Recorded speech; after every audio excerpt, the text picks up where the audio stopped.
我叫季晴晴。可以吧？谢谢姐。好香啊！姐，怎么样？真挺好吃的。能睡下吗？你睡觉还穿内衣，不累啊？我看到你搜女同性恋有什么症状，我就是好奇，我觉得我有点。说说呗。怎么让她在你门口摆摊啊？这姑娘，姐晴晴，对吧？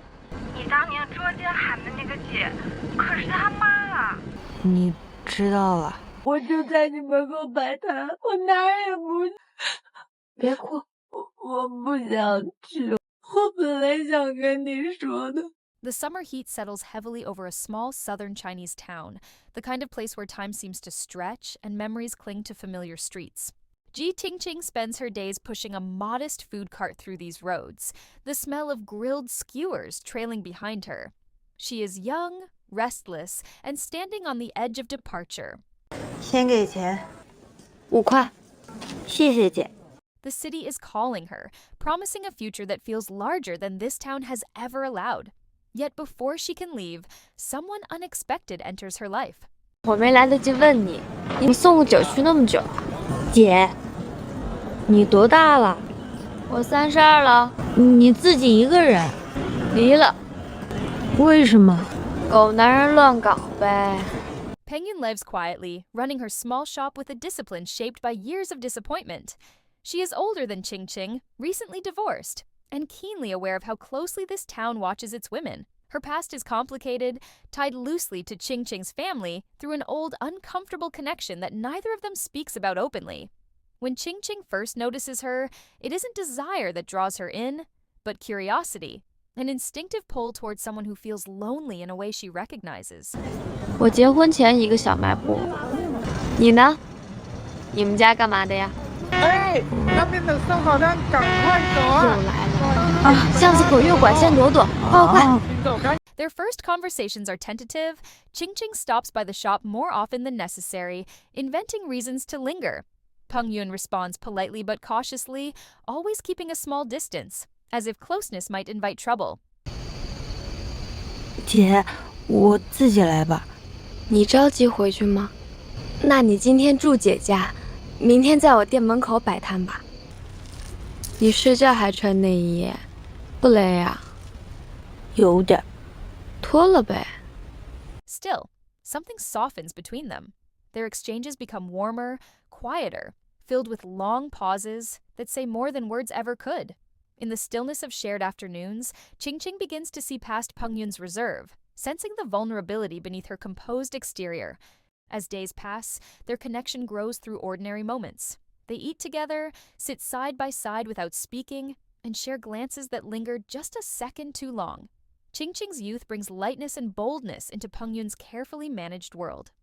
姐，我帮你。我看到你搜女同性恋有什么症状，我觉得我有点。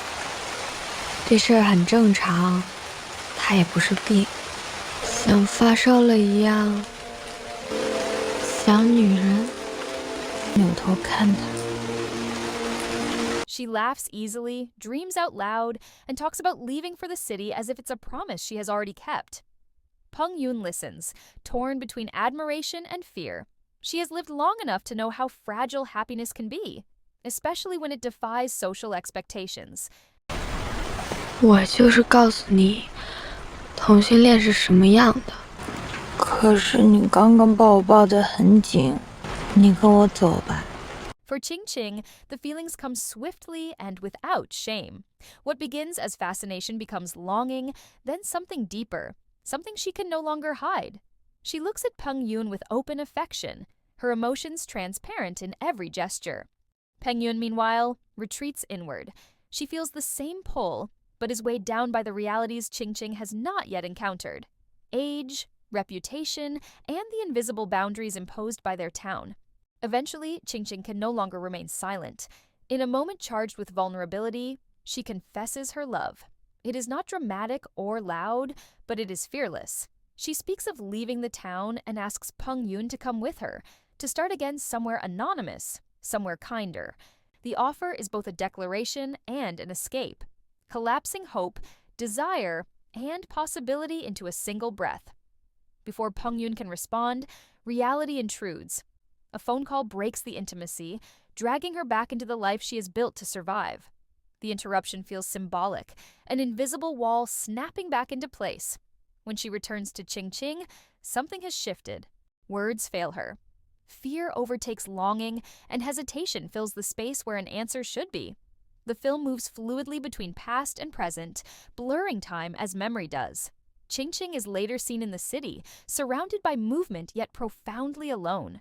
Though she has achieved her escape, something essential has been left behind. Peng Yun remains in the town, continuing her routines, her life unchanged on the surface. But small details betray her inner turmoil.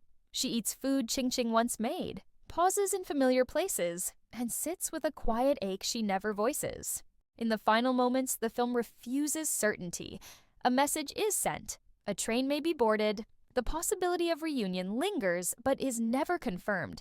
Instead, the story ends suspended between what was and what might still be. Their love does not resolve into a clear future, but neither does it disappear. It exists as memory, as longing, as a moment that reshaped both women in irreversible ways. The story closes not with answers, but with feeling, with the understanding that some connections are not meant to be completed, only remembered. What mattered most was not how long they had each other, but that once they met, and that meeting changed everything. Want more queer content? Then please subscribe and hit the notification bell.